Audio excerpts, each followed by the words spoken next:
አሰላሙ አለይኩም ወራህመቱላሂ ወበረካቱሁ ውድ የተከበራችሁ የፌስቡክ ጓደኞቼ እንዴት አመሻችሁልኝ? እኔ ጋር ሁሉ ሰላም አልሐምዱሊላህ። ለማታውቁኝ ታዲያ መዲና ይባላለሁ ማለት ነው። ዛሬም እንግዲህ በሌላ ቪዲዮ ብቅ ብዬላችኋለሁ። ታዲያ ቪዲዮውን ሼር፣ ኮፒ ሊንክ እያደረጋችሁ ለብዙሃን ሰዎች እንዲደርስ ስላደረጋችሁ ከልብ አመሰግናለሁ። አሁንም እንደተለመደው ቪዲዮውን ታዲያ ሼር፣ ኮፒ ሊንክ እያደረጋችሁ ለብዙሃን ወንድሞቼ እንዲደርስ አድርጉልኝ። ስለምታደርጉልኝም ከልብ አመሰግናለሁ።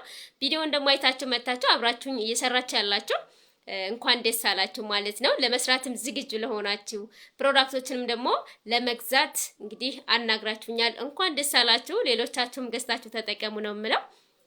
ምሰራው እንግዲህ ኔትወርክ ማርኬቲንግ ወይም ቀጥተኛ ሽያጭ ግብይት ነው የሚባለው። ሁልጊዜ እንደምዘረዝርላችሁ ካምፓኒው ከ10 ሺህ በላይ ምርቶች ያመርታል። ታዲያ ከ2 ሺህ በላይ ፉድ ሰፕሊመንቶችን ለጤና አጋዥ ምግቦችን ያመርትልናል።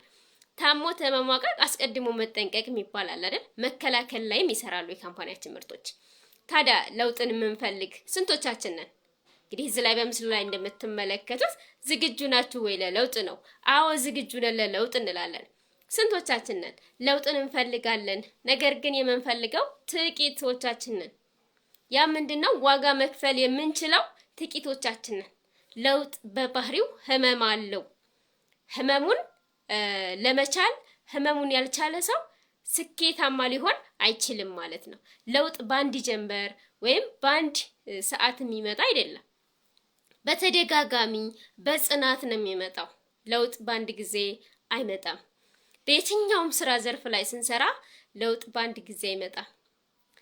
የዘራነውን አዝመራ ገበሬ ምን አለ እህሉን ይዞ ይወጣና ዘሩን ዘርቶ ይመለሳል አይደል እንዴ?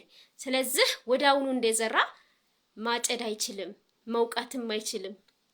ብዙ ዘር ይዘራል፣ ብዙ ዘር መሬቱ ላይ ይዘራል አይደል እንዴ? ስለዚህ ያ የተዘራው ዘር ምን ያደርጋል? የተዘራው ሁሉ ከበቀለ እህል አይሆንም፣ ጥቂቱ ነው የሚበቅለው ማለት ነው። ለምን?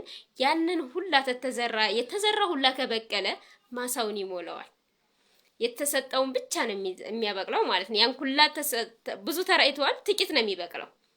ያም ደግሞ በቅሎ በሰዓቱ እንጂ የሚወቃው በሰዓቱ እንጂ የሚታጨደው አለ ሰዓቱ አይታጨድም። አንድ ገበሬ እህሉን ዘርቶት ዞር ብሎ ካላየው ማሳውን ምን በቅሎ ያገኘዋል? አረም ነው አይደል እንዴ? ስለዚህ በምንሰራቸው ስራ ዘርፎች ላይ ሁልጊዜ ምን ይፈልጋሉ? ኩትኳቶ ይፈልጋሉ። ኩትኳቶ ከሌለው የዘራነውን ማጨድ አንችልም። የዘራነው እህል ነው አይደል? ለማጨድ ዞር ሲባልስ አረም ነው የሚበቅለው። ስለዚህ በየትኛውም ስራ ዘርፍ ላይ ዋጋ መክፈል አለብን። ብዙ ነገሮች መባል አለ። ብዙ ነገሮች ስለተባል ከስኬታችን የሚያቆመን የለም። ከህልማችን ወደ ኋላ የሚጎትተን ማንም የለም። አላማችን መድረስ የምንፈልገው ቦታ፣ ማሳካት የምንፈልገው ነገር እዛ መድረስ ነው። እቅዳችንን ልንቀይር እንችላለን። አላማችን ግን አንቀይርም። ለምን? የምንፈልገው ነገር ቦታ ላይ ነው። አላማችንን በደንብ አድርገን ግልጽ አድርገን ማወቅ አለብን። ለምን አላማ እንደምንለፋ፣ ወዴት እንደምንሄድ መነሻና መድረሻችንን ካላወቅን ወዴት እንደምንሄድ እንወዛገባለን አይደል? ስለዚህ እዛ ቦታ ላይ ስንደርስ ለውጥ አለ፣ ለውጡ ደስ ይላል እንላለን አይደል እንዴ? የዘራነው አዝመራ